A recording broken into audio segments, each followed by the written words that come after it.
لوگوں چل پڑتا ہے سوشل ہر جگہ کہ حسین سب کا ہے. کہ تو یہ کہنا چاہیے ہم حسین کے، وہ شیعہ کہے گا یا سنی، پہلے گواہی تو دے کہ آپ حسین والے ہیں کہ نہیں. حسین تو سب کا ہے، وہ تو قرآن نے کہا، وہ حدیث نے کہا.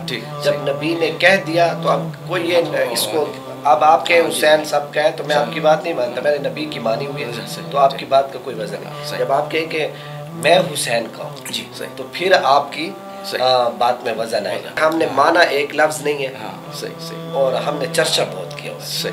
مانے کریں، حسین والا کام کریں جتنا کر سکتے ہیں اور بس ماننا کافی ہے. جی ہم حضرت عثمان کو مانتے ہیں، حضرت عمر کو مانتے ہیں، حضرت امام حسین کو مانتے ہیں، تو اصل ماننا کیا ہے؟ اور اگر ہم اصل ماننے پہ نہیں آئے تو پھر یہ جو کچھ ہم کرتے ہیں پھر یہ کیا ہے؟ نفرت کو نکالیں، جھگڑے کو نکالیں، انتشار کو نکالیں، پھر کچھ بھی نہیں ہوگا. تو میں آج یہ میسج دینا چاہوں گا کہ شیعہ سنی اپنی اپنی عبادت کریں جی، جو آپ کو صحیح لگتا ہے وہ کریں، لیکن آپ دوسرے کی عبادت کو آپ نے خامخواہ ضرور چھیڑنا ہے. اختلاف علماء کا کام ہے، بڑوں کا کام ہے، وہ کریں. جب وہ بڑے کریں گے تو ان کے دل بھی بڑے ہوں گے. ہماری نوجوان نسل اپنا کام کرے، ان اختلافی باتوں میں نہ پڑے. السلام علیکم ناظرین، میں ہوں ابو المعظم ترابی، پروگرام سندھ کنارے کے ساتھ اعتدال نیوز کے اسٹوڈیو سے. آج ہمارے ساتھ مہمان موجود ہیں. ڈیرہ اسماعیل خان کے ممتاز مذہبی رہنما ہیں، عالم دین ہیں اور جامعہ عثمانیہ موریالی کے مہتمم ہیں، امن کمیٹی کے ممبر بھی ہیں، قاری محمد عمیر فاروقی صاحب. آج ہم ان سے بات کریں گے عاشورہ محرم کے حوالے سے بھی، امن و امان کے حوالے سے بھی، اور سیدنا عثمان غنی رضی اللہ تعالیٰ عنہ کے حوالے سے، سیدنا عمر فاروق رضی اللہ عنہ کے حوالے سے، اور امام حسین اور واقعہ کربلا کے حوالے سے. بہت شکریہ قاری صاحب، آپ نے ٹائم نکالا ہمارے پاس تشریف لائے. سب سے پہلے تو یہ بتائیے کہ ہم دیکھتے ہیں کہ ایک تو قدرتی طور پر کہ 18 ذوالحج کو جو ہے حضرت عثمان غنی رضی اللہ عنہ کی شہادت ہوتی ہے، پھر یکم محرم الحرام کو سیدنا عمر فاروق رضی اللہ عنہ کی شہادت ہوتی ہے، 10 محرم الحرام کو جو ہے واقعہ کربلا پیش آتا ہے. تو اس میں آپ کو کیا مماثلت نظر آتی ہے؟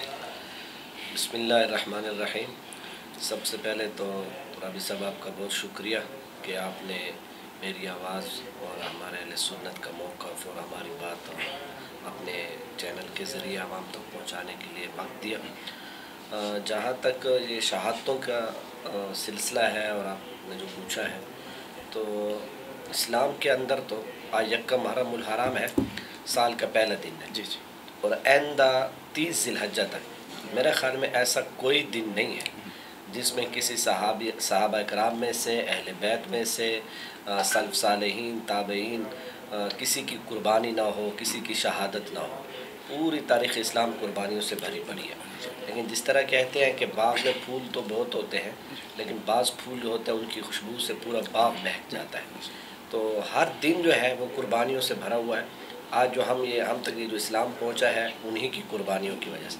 لیکن اہل بیت اور صحابہ کرام میں سے بعض نام ایسے ہیں کہ جن کی قربانی کی بدولت اسلام کو 4 چاند لگے ہیں، پھیلا بھی ہے، 4 چاند لگے ہیں. اسلام نے عروج پایا ہے، ترقی پائی ہے اور ان کے خون سے انقلاب آیا. وہ ان ناموں میں سے 2 3 4 نام یہ بھی ہیں. خلیفہ سوم سیدنا عثمان غنی جو ذی النورین ہے، خلیفہ دوم سیدنا فاروق اعظم جس کے بارے میں کہوں گا مراد رسول ہے اور پسند خدا ہے، کیونکہ اللہ کے نبی نے کہا عمر بن حشام یا عمر بن خطاب. اور تیسرے پھر شہید کربلا، پورا خاندان، حضرت حسین رضی اللہ تعالیٰ عنہ، ان کا پورا قبیلہ. تو ان کی قربانیاں جو ہیں اس لیے معاشرے میں ان کا نام زیادہ آ رہا ہے اور ان کا نام سے ہم ایام بھی منا رہے ہیں، کیونکہ ان کو اسلام میں دوسروں پر بہت ساری جگہوں پر فوقیت حاصل ہے. تو اس قربانیوں کے حوالے سے تو میں یہ کہوں گا کہ یہ قربانی اگر ہم پڑھ لیں تاریخ اسلام، میرے خیال میں مسلمانوں کے لیے ایک بہت بڑا سبق ہے اس میں. صحیح. اچھا یہ بتائیے کہ سیدنا عثمان غنی رضی اللہ تعالیٰ عنہ کی شہادت کس حال میں ہوئی؟ سیدنا عثمان غنی رضی اللہ تعالیٰ عنہ کی شہادت جو ہے بہت ساری روایات ہیں تاریخ اسلام میں جو ہم تک پہنچی ہیں. حضرت عثمان غنی رضی اللہ تعالیٰ عنہ قرآن مجید کی تلاوت کر رہے تھے جو آخری ہے، فَسَيَكْفِيكَهُمُ اللَّهُ پہلے سپارے کے آخر میں. تو جب اس جگہ پہ پہنچے تو ظالموں نے بلکہ دہشت گردوں نے حملہ کیا اور خلیفہ سوم سے عثمان غنی، حالانکہ اس وقت وہاں کے بادشاہ تھے، لیکن بہت ہی میٹھی طبیعت کے انسان، حالانکہ روایات میں آتا ہے حضرت علی نے فرمایا کہ میرے حسن و حسین پہرے کے لیے حاضر ہیں. باقی بھی صحابہ اکرام تھے، وہ ٹھیک ہے بہت سارے حج کے سلسلے میں گئے ہوئے تھے، لیکن اتنے کمزور حکمران نہیں تھے، ان کا مقابلہ کر سکتے تھے، لیکن وہ نہیں چاہتے تھے کہ مدینہ کی سرزمین پر کوئی جنگ ہو جائے، کوئی ماحول، لیکن کرنے والوں نے کیا. اور ان کی شہادت جو ہے اللہ رب العزت نے لکھی تھی ان کی قسمت میں، اور ان کی دعا بھی تھی کہ یا اللہ مجھے شہادت کی موت عطا فرما. تو بہرحال حضرت عثمان غنی کا اپنے مزاج کی نرمی کی وجہ سے یہ ان کی شہادت مدینہ منورہ میں صحیح. اچھا، میں ایک طرف یہ ہے کہ ان کی جو ایک مظلومانہ شہادت ہے، تھوڑا سا اس پہ بھی روشنی ڈال دیں. دی مظلومانہ شہادت پر تو آپ اس سے اور بڑی مظلومیت کیا ہوگی کہ آپ دیکھیں دو جگہ ہوتی ہے. ایک ہوتا ہے کہ آپ سرے سے ہیں کمزور اور آپ کے اوپر کسی نے حملہ کر دیا، کسی طاقتور آپ کے اوپر آ گیا تو آپ کمزور بھی ہوئے، مظلوم بھی ہوئے، تو اس پر زیادہ مظلومیت پر ترس نہیں آتا.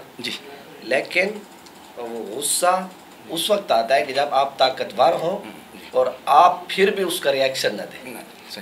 یہ عام طبقے میں. لیکن حضرت عثمان غنی کے معاملے میں غصہ نہیں آتا، بلکہ کیا آتا ہے کہ حکمت عملی مسلمانوں کو یہ رکھنی چاہیے. اور حضرت عثمان غنی کی مظلومیت اس سے اور کیا ہو سکتی ہے کہ طاقت ہونے کے باوجود وہ نبی رسول اللہ صلی اللہ علیہ وسلم کے مدینہ منورہ میں خون خرابہ نہیں چاہتے تھے. اور روایات میں آتا ہے کہ 40 دن تک پانی بند رہا، کھانا بند رہا. یوں سمجھے کہ سوشل مطلب وہ کنواں جو مسلمانوں کے لیے میٹھے پانی کو انہوں نے خود خرید کر دیا تھا دوسروں کو پانی پلانے والے، اور پانی پلانے کے حوالے سے جنت ان کو ملی، جنت کی ٹکٹ دیے گئے رسول صلی اللہ علیہ وسلم، اور خود پانی سے باہر ہوا. اور رات کو جنازہ اٹھایا جا رہا ہے اور بیوی ان کی حفاظت کر رہی ہے حضرت نائلہ، اس کی انگلیاں کاٹ دی جاتی ہیں. جنازے کے اوپر بہت سارے روایات ہیں کہ جنازے کے اوپر بھی ان کے بہت سارے حملے کیے گئے، تیر برسائے گئے. تو مظلومانہ شہادت تو میرا خیال میں اس سے بڑی اور کوئی نہیں ہو سکتی کہ آپ بادشاہ بھی ہوں اور پھر بر آپ پر ظلم کیا جائے. اچھا یہ بتائیے کہ حضرت عمر فاروق رضی اللہ تعالیٰ نے اپنے دور میں فضائل تو ان کے، اب اگر ہم حضرت عثمان غنی رضی اللہ تعالیٰ کے قرآن و سنت سے، یا حضرت عمر فاروق رضی اللہ تعالیٰ کے، یا حضرت امام حسین رضی اللہ تعالیٰ کے بیان کرنا چاہیں تو وقت ختم ہو سکتا ہے لیکن ان کے فضائل ختم نہیں ہو سکتے. تو اب جیسے حضرت عثمان غنی رضی اللہ تعالیٰ کا جو یہ فضیلت ہی کیا کم ہے کہ بیعت رضوان کے موقع پہ حضور نے فرمایا کہ یہ ہاتھ میرا ہے، اور باقی سب 1400 صحابہ کرام کے ہاتھ بیعت کے لیے، اور پھر اوپر اپنا ہی ہاتھ رکھ کے فرمایا کہ یہ عثمان کا ہاتھ ہے، اور پھر اس کے اوپر فرمایا کہ اللہ کا ہاتھ ہے. تو اس سے بڑی فضیلت کیا ہو سکتی ہے. پھر حضرت عمر فاروق رضی اللہ تعالیٰ کو جب ہم دیکھتے ہیں کہ جس طرح آپ نے فرمایا اللہ نے مانگا، اور حضور نے اللہ سے مانگا اور اللہ نے بھی پسند فرمایا، اور پھر حضور نے یہاں تک بھی فرما دیا کہ اگر میرے بعد کوئی نبی ہوتا تو وہ عمر ہوتے، اور یہ ختم نبوت پہ بھی مہر لگ گئی. جی بالکل. تو کہ اگر نبی ہوتا تو عمر ہوتا، ابو بکر ہوتا، علی ہوتا، عثمان ہوتا. تو علی نہ نبی ہونا تھا اور نہ ہی کسی نے آنا تھا. ختم نبوت پہ بھی مہر لگ گئی. تو مجھے یہ بتائیے کہ حضرت عمر فاروق رضی اللہ تعالیٰ نے جو 10 سال حکومت کی، تو آج بھی ہم دیکھتے ہیں کہ یورپ کے کئی ممالک میں عمر لاس کے نام سے ان کے قوانین نافذ ہیں. تو آپ کیا دیکھتے ہیں کہ انہوں نے اپنے دور کے دوران مسلمانوں کے لیے کیا کچھ کیا؟ دیکھیں، بلکہ میں تو کہتا ہوں انسانوں کے لیے. جی میں یہی بات کرنے والا تھا کہ آپ حضرت عمر کا انصاف مسلمانوں تک محدود نہ رکھیں اور انسانوں تک بھی محدود نہیں کر سکتے، کیونکہ شیر اور بکری بالکل ایک جگہ پہ تھے جانوروں کے. دیکھیں معاشرے میں جب آپ نے معاشرے کو اچھا بنانا ہے نا، تو اس میں سب سے پہلا کام جو وہ انصاف ہے. انصاف جو ہے یہ بنیادی چیز ہے. اور حضرت عمر رضی اللہ تعالیٰ عنہ نے ایسا عدل کیا کہ جس کی وجہ سے جانوروں کو بھی فکر ختم، اس کا ترامن ہو گیا کہ جانور کو امن. اور عدل ایسا نہیں تھا کہ کسی حد تک تھا، جتنا ان کا دور حکومت تھا. اور ایک مشہور روایت ہے اور آج بھی آپ اس کے فیض پا رہے ہیں کہ مدینہ منورہ کی زمین ہلی حضرت عمر نے درہ لگا کر کہا کہ اے مدینہ کی سرزمین کیا آپ پر عمر انصاف نہیں کر رہا؟ اس کے بعد آج تک مدینہ منورہ میں زلزلہ نہیں آیا. تو یہ عدل کی دلیل آج تک موجود ہے. تاریخ کو چھوڑے تاریخ میں آپ میں اختلاف کر سکتے ہیں لیکن جو چیز نظر آ رہی ہے تو حضرت عمر کے بہت سارے فضائل ہیں. بس سب سے بڑی بات یہ ہے کہ رسول اللہ علیہ وسلم نے ان کو مانگا ہے. جب آپ کسی کو مانگتے ہیں تو وہ آپ کا لاڈلا بھی ہوتا ہے. اس کے لیے بہت سارے اور روایات میں آتا ہے کہ 22 جگہ قرآن مجید میں ایسی ہیں کہ حضرت عمر رضی اللہ تعالیٰ نے زمین پر بولے ہیں اور اللہ نے ان کی منشا کے مطابق وہی نازل کیا اور قرآن مجید نازل ہوا ہے. صحیح. تو اب جیسے حضرت عمر فاروق مطلب انسانیت کی بات جب ہم کرتے ہیں تو پھر آپ والی بات ہے کہ آپ نے یہ نہیں فرمایا کہ کوئی انسان بھوکا مر گیا. جی. یہ فرمایا کہ دریائے فرات کے کنارے 2 روایات ہیں کہ ایک میں کتا ہے ایک میں بکری کا بچہ. وہ بھی بھوک سے مر گیا. تو قیامت کے روز عمر سے پوچھا جائے کہ عمر کو آج ہم یورپ کی بات کرتے ہیں کہ جو یورپ میں جو ہے جانوروں کے لیے بھی قوانین ہیں ان کے حقوق کی بھی بات کی جاتی ہے گو کہ وہ پوری دنیا میں انسانیت کو پائمال کر رہے ہیں. تو لیکن حضرت عمر فاروق نے فرمایا کہ اگر دریائے فرات کے کنارے بکری کا بچہ کتا بھی بھوکا مر گیا تو عمر سے پوچھا جائے گا. تو اور ہمارے تمام حکمرانوں کے لیے خاص طور پہ ہمارے حکمرانوں کے لیے یہ ایک سبق ہے ایک نصیحت ہے کہ وہ بھی سمجھ لیں کہ قیامت کے روز کیا جواب دیں گے. تو اب یہ فرمائیے کہ جیسے ہی محرم کا مہینہ نزدیک آتا ہے تو ہمارے یہاں خوف و ہراس پھیل جاتا ہے. ہونا تو یہ چاہیے کہ ذوالحجہ بھی امن کا مہینہ محرم بھی امن کا مہینہ اور جنہوں نے دہشت گردی کی ان کا دین اسلام سے کوئی واسطہ تعلق نہیں. جنہوں نے حضرت عثمان غنی کو شہید کیا جنہوں نے حضرت الفاروق کو شہید کیا جنہوں نے واقع کربلا جو ہے وہ ان کی وجہ سے وقوع پذیر ہوا. تو یہ فرمائیے کہ ہم مسلمان خوف زدہ کیوں ہو جاتے ہیں؟ اصل میں امن کیسے صاحب محرم ہمارے اسلاف ہمارے اکابر ہمارے صحابہ ہمارے اہل بیت کی وجہ سے محترم نہیں ہوا. یہ محرم پہلے سے محترم ہے. حضرت آدم کے آنے کے بعد سے یہ محرم کا مہینہ محترم ہے. اور اس پر اگر اب بات کی جائے تو یہ ایک الگ ٹاپک ہے.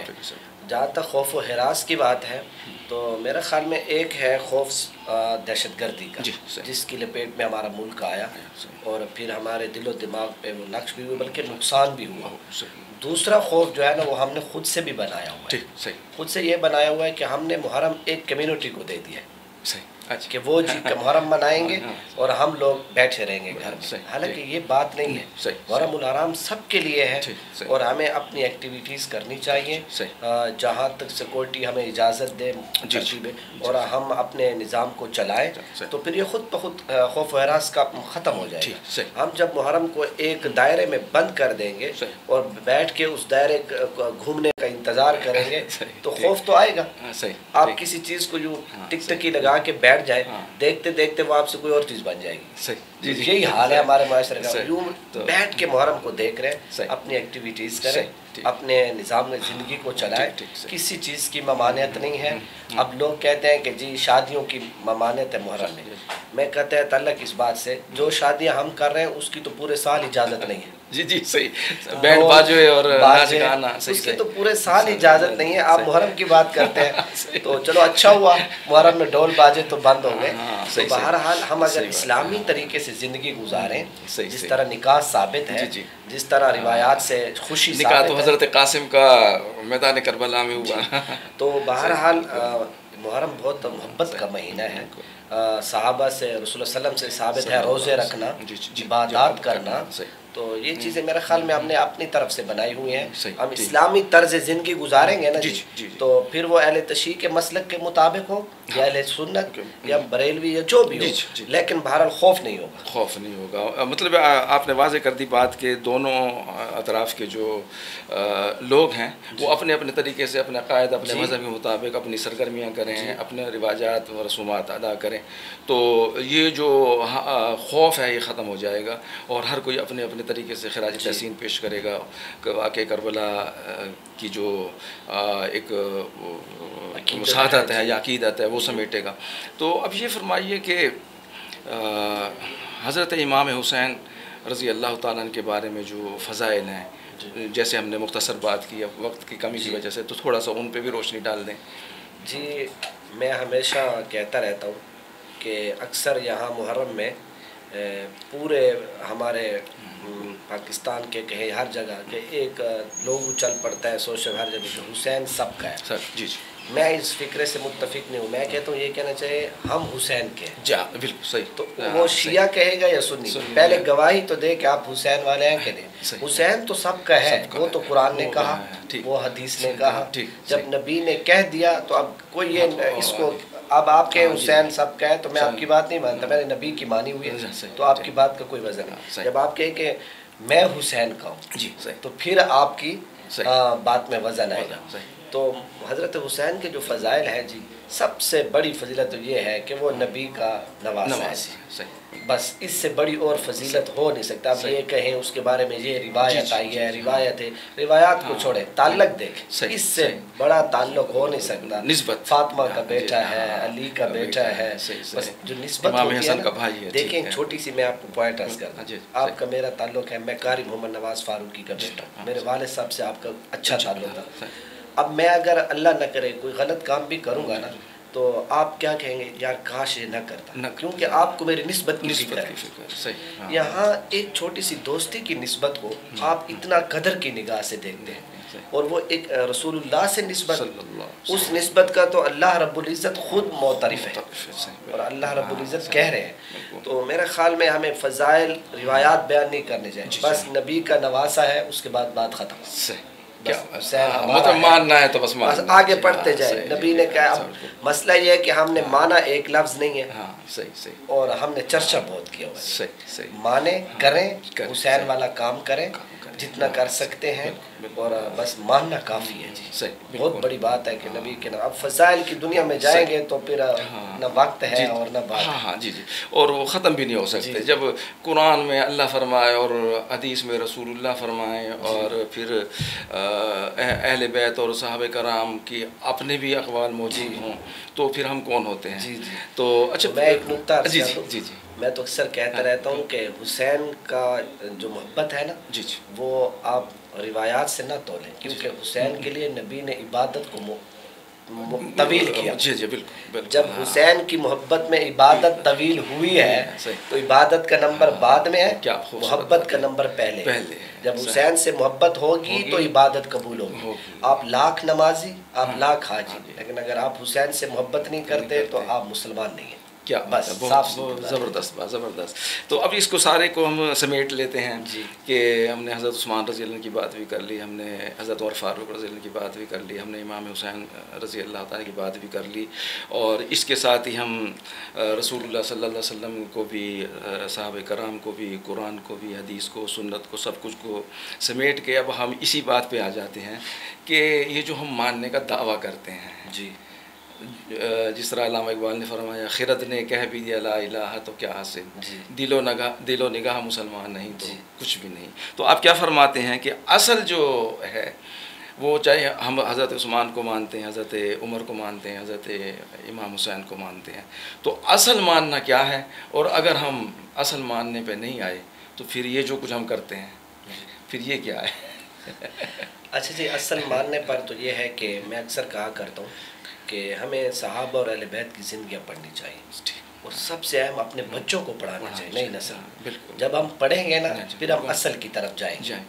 جب ہم نے پڑھا ہی نہیں ہے, ہم صرف نام سے واقف ہیں, یقین کریں آپ نوجوان نسل اس بارے میں پوچھے تو ان کو معلومات نہیں ہے, چاہے شیعہ ہو چاہے سنی ہو, جس طرح. اصل میں پڑھنا, جب آپ پڑھیں گے تو پھر ہم.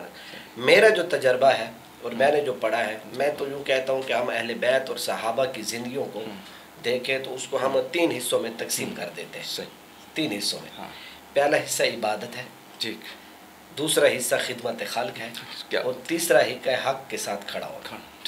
سب سے پہلے تو وہ اللہ کے سوا کسی کی نہیں مانتے, بس جو اللہ اور اس کے نبی نے کہہ دیا بس وہ لاسٹ ہے, اللہ کے سامنے سر جھکانے والے تھے. نمبر 2 وہ خدمت کرتے تھے. ہمارے شر سے پڑوسی محفوظ نہیں ہے, معاشرہ محفوظ نہیں ہے, ہمارا اخلاق نہیں ہے. وہ لوگ تو خدمت میں انہوں نے زندگیاں گزار دی. بالکل۔ نمبر 3 کہ ہمیشہ وہ حق کے ساتھ کھڑے ہیں، باطل کے ساتھ نہیں، چاہے وہ باطل یزید کے روپ میں ہو، جی جی، چاہے وہ باطل بدر میں مخالف ہو، چاہے وہ باطل احد میں مخالف ہو، وہ ہمیشہ حق کے ساتھ کھڑے ہیں اور سر نہیں جھکایا۔ ہم جی اپنے مفادات کے لیے غیر کے ساتھ، جھوٹے بندے کے ساتھ کھڑے ہو جائیں گے۔ نماز حضرت حسین دیکھیں جب کربلا کا آخری وقت تھا، روایات میں اکثر آتا ہے بہت سارے کہ 3 بجے کا یا 4 بجے کا ٹائم تھا، تو جی اب عصر کی نماز کا وقت ہوا۔ اب چاہیے تو یہ تھا، فقہ یہ کہتا ہے، مسئلہ یہ ہے کہ جنگ جاری ہے تو آپ آدھا منا گھنٹہ نماز لیٹ پڑھ سکتے ہیں، ابھی وقت گیا تو نہیں۔ حضرت حسین نے وقت پہ نماز ادا کی، شہید ہو گئے۔ تو جب نماز کا وقت ہو گیا تو سب کچھ ختم ہو۔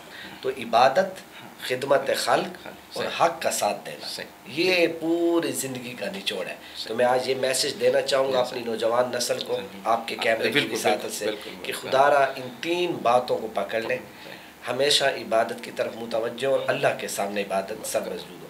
دوسرا، خدمت خلق کریں، لوگوں کے کام آئے جی، ہمارے صحابہ اور اہل بیت ہمیشہ لوگوں کے کام آئے اور بغیر مسلک مذہب کے۔ نمبر 3 یہ ہے کہ ہمیشہ حق کا ساتھ دیں۔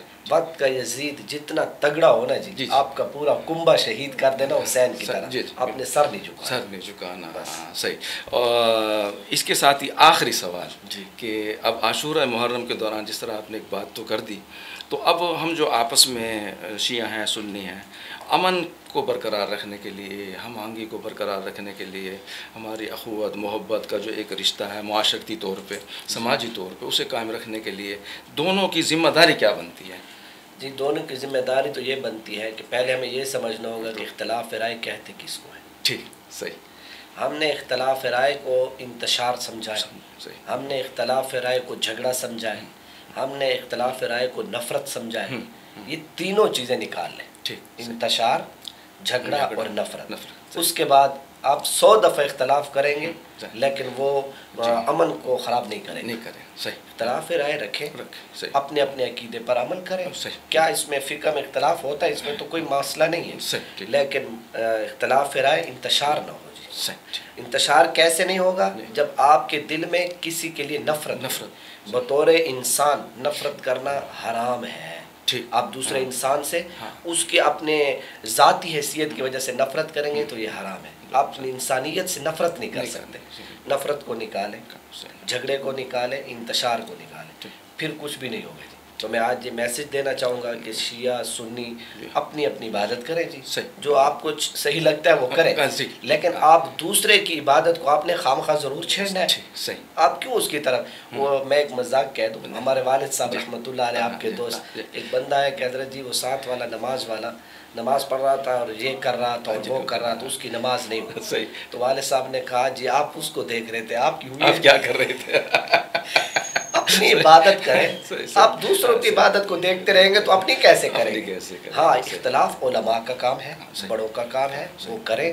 جب وہ بڑے کریں گے تو ان کے دل بھی بڑے ہوں گے۔ ہماری نوجوان نسل اپنا کام کرے، ان اختلافی باتوں میں نہ پڑے۔ اگر کسی کو اپنے عقیدے میں انٹرسٹ ہے تو اپنے علماء سے سیکھے۔ مجھے یقین ہے کہ میں سب کا تو نہیں کہتا، معاشرہ ہے 99% دونوں طرف سے بڑے حضرات جو ہے وہ انتشار اور نفرت کا سبق نہیں دیتے۔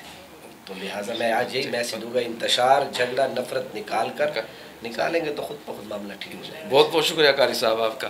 ناظرین، آپ نے قاری صاحب کی گفتگو سنی اور لب لباب یہی ہے کہ اگر ہم نے آپس میں ہم آہنگی اور امن قائم رکھنا ہے، محبت اور اخوت کا جو معاشرتی رشتہ ہے ہم نے وہ قائم رکھنا ہے، تو اپنے اپنے عقیدے کے مطابق اپنے اپنی فقہ کو سمجھنا ہے، اپنے علماء کرام سے درس لینا ہے، اپنے علماء کرام سے سبق لینا ہے۔